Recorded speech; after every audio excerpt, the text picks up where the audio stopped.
This is Hannibal back here from the HannibalTV.com.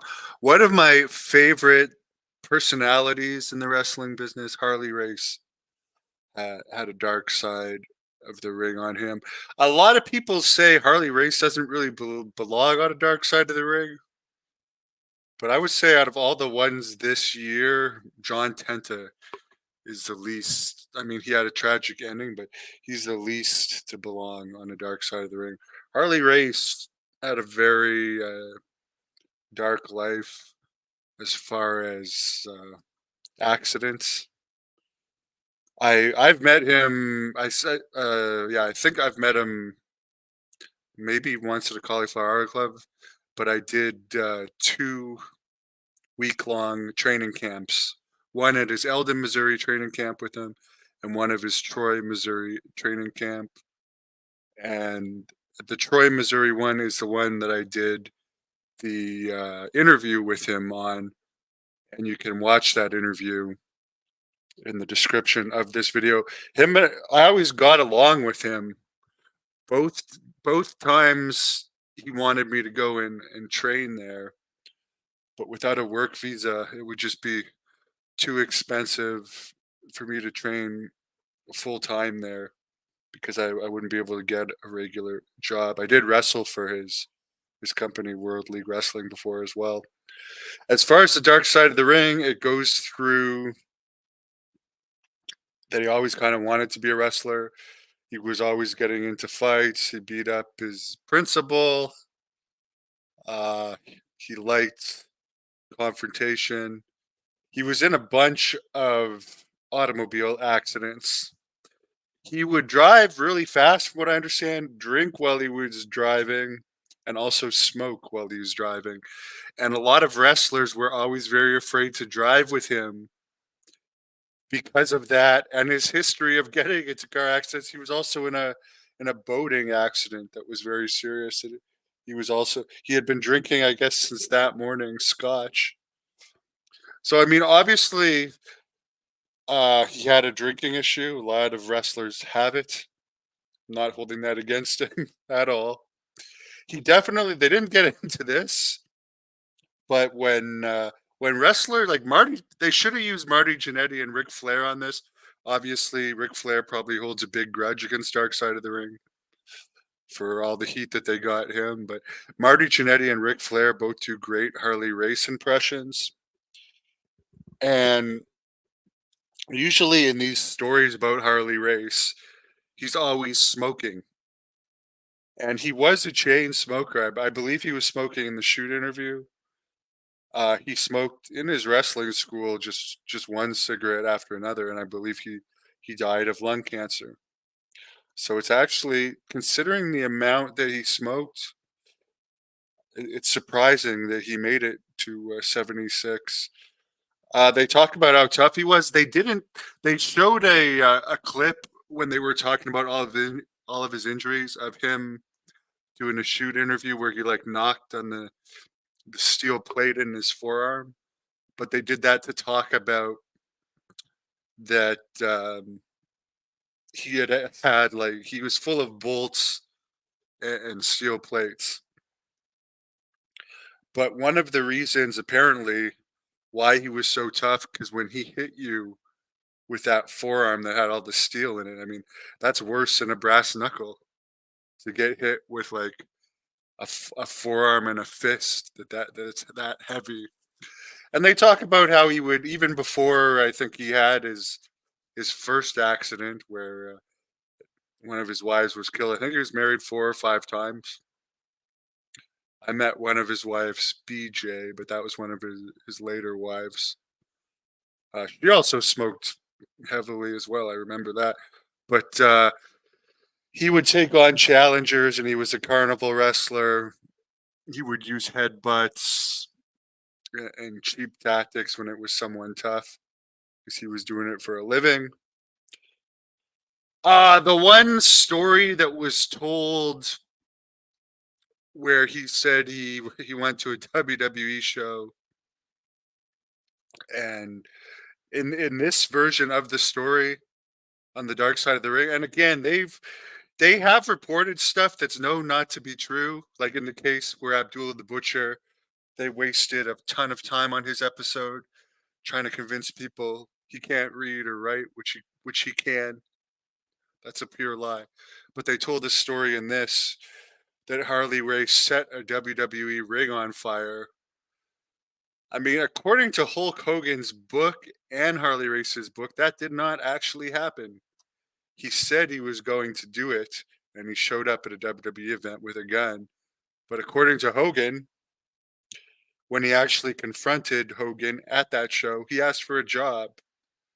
So I would find it very hard to believe that he would set a ring on fire, then get hired in the same day, and that there wouldn't be cops and everything around. Apparently, the reason he was allowed into that arena in Harley's book version is he had an office in that arena from working in the Kansas City territory. He supposedly lost 500,000 because of WWE coming into that territory. So that's one of the reasons why he was so upset that they were coming.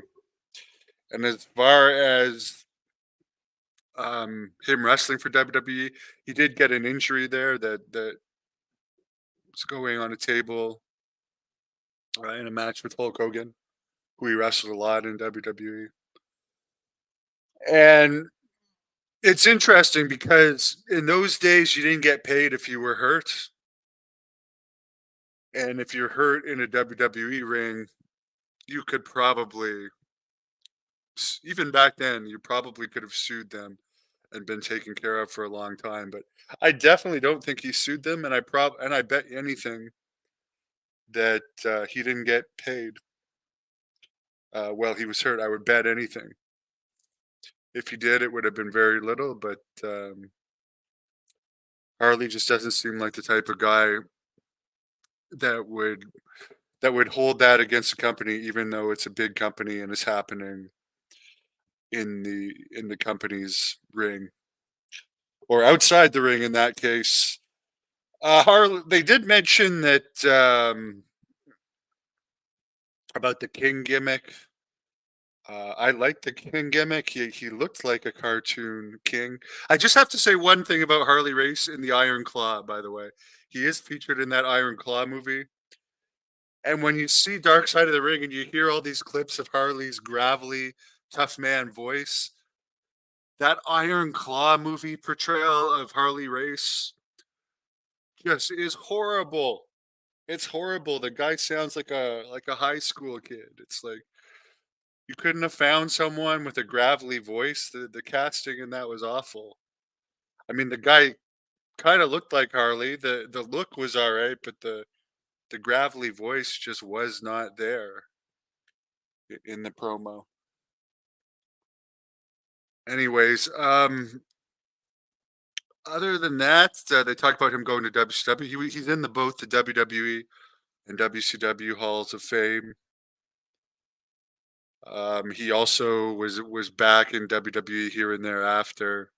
He famously, after Owen Hart had put diuretics in his chili at one of his chili cook-offs that he used to do whenever WWE was in his area, he zapped Owen Hart with a taser.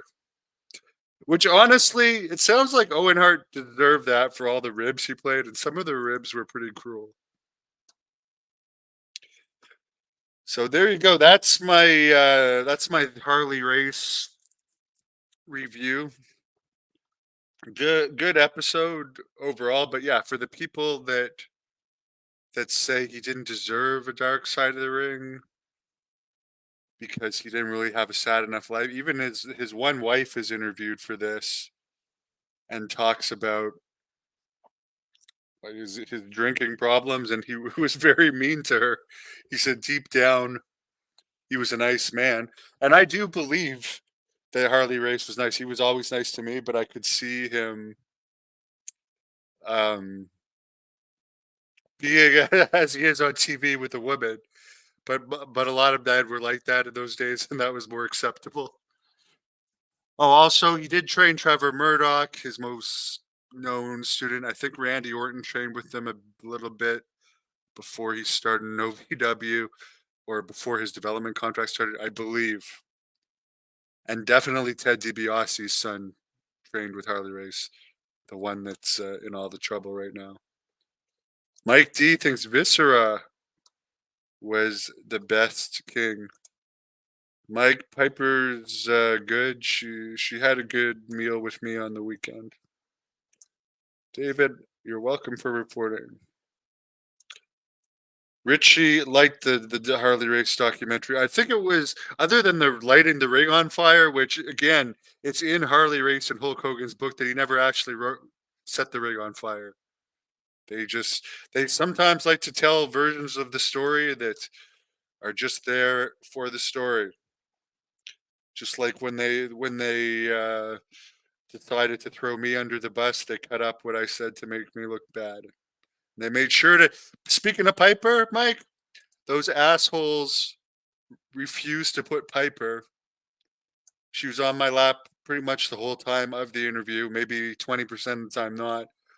And they also shot some things with me and Piper. They didn't use Piper in Dark Side of the Ring once. David, you can look at the other update I just did for the status of Billy Jack.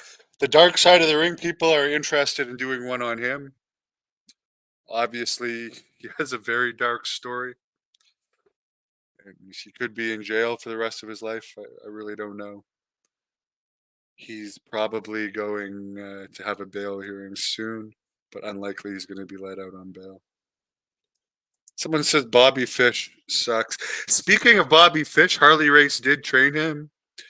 And I remember at the Eldon, Missouri camp, I ended up driving Bobby Fish from Eldon to Kansas City because we were both, he needed a ride. We were both flying out of Kansas City. I was back in 2008 or something. I didn't see the interview with him. From talking to him that day, I think he was only in Noah back then. He seemed fine. I haven't really seen him wrestle or anything in WWE or AEW and NXT. But yeah, Jack Kilby did an interview with him. Yes, Mike, Bobby Fish. By the way, 9 p.m. tonight, John Paz and I are going to do an interview celebrating his 9 years. And John actually has interviewed Harley Race as well. So we'll definitely talk about Harley Race in that too and take fan questions. Have a great day. Please give this a thumbs up.